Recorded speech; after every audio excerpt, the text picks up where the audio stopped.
Are you planning to grow any oilseed rape next season? No. Why? It's not viable financially. And why isn't it financially viable? How has that changed over the last few years? Increased cost in fertiliser, increased cost in spray, and reduction in returns of the raw commodity. General rotation used to be 2 wheats, barley and a rape. Since the neonic ban, we've dropped the rape, gone to more a fodder beet, looks at legumes as well.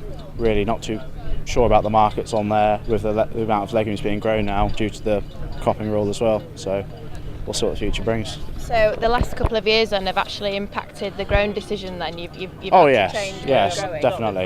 It was, we didn't really have much choice in it in some ways. We had to think around obviously and sat around the kitchen table and argued it over between the family and obviously other members of staff who are a key part of the business, but at the end of the day we just decided it was better out the rotation than then. It depends where in the country.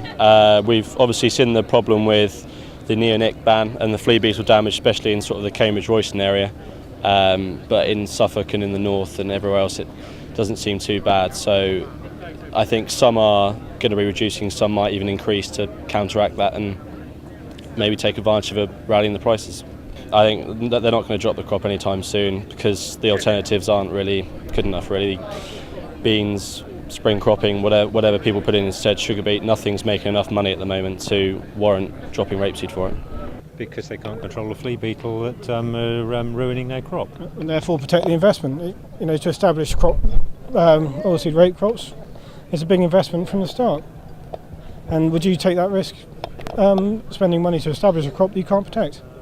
I'd have to question it, certain hotspots around the country, but